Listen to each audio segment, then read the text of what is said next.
Hey everybody, it's Coach Barry. We're back at the football fields for the last time this season because football season starts on Friday. So let me show you how we ended up for the year.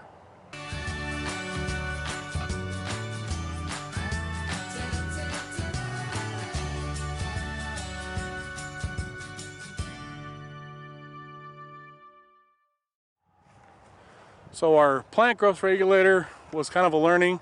I think we over applied a little bit, kind of stunted it, and took a little while to recover from that. We had to thatch this out, trying to get rid of some of the clover that we killed off, and that helped. But the hard part is we did not get rid of all the clover, having sprayed 3 times, and I know I put on a good amount of weed killer the last time. I think it's just one of those weird years with the heat that we've had that it was really tough to kill the weeds. We'll try again next year and see what happens. We'll do a pre-emergent next year because again, pretty good grass out here, so we don't need to overseed.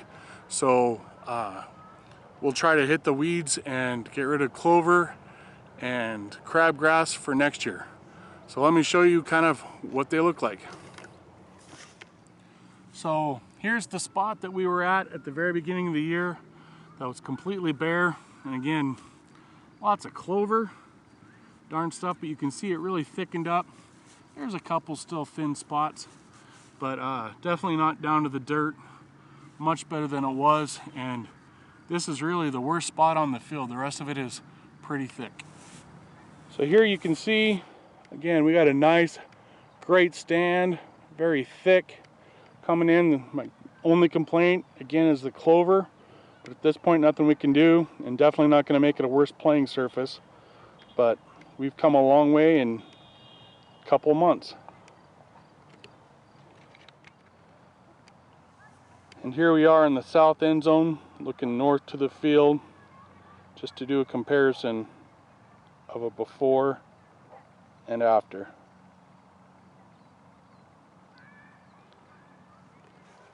So then here's our practice fields. Again, other than the bright spots in there, which is the clover, this really came along well, thickened up, really good grass over here. Really better than the other field overall with the thickness. We're gonna have to figure out a better way next year to dethatch this. The dethatcher we have is just a little small, and then we gotta figure out what to do with the clippings afterwards. Right now we just use that John Deere mower to kind of blow them off, but that's not the greatest process. But just really good grass here.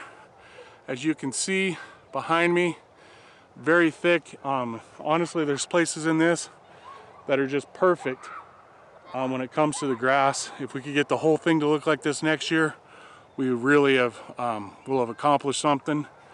Biggest thing that we've noticed on this field with all this working and then mowing, first our pest control problem that we had, we finally got rid of that, but they caused a little bit of damage that we're having to deal with. But the main thing is just how there's a gentle grade to the field, but just all the little lumps and bumps on this field. And we were planning on doing an overseeding of the other field again next year, and then doing one on this one next year as well. But this actually might need a bigger project, and we just need to decide if that's something that we're going to try to take on. It probably means we would lose use of it for a season, because if we graded it, I just don't think it would have enough time to grow for a football season in 1 year. So we'll have to make those decisions in the future, but for a practice field, it is in really good shape.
So I want to thank you guys for watching this year. It's definitely been a learning experience. I've enjoyed trying to share this with you guys. Might do a couple updates as we see some of the fields in use. If we get any bad weather games, what the effect that will have on the fields and how they recover, and maybe keep you up to date on how the season goes. So thank you guys for watching. If you haven't, please hit that like and subscribe button, and I hope to see you next season in the fields.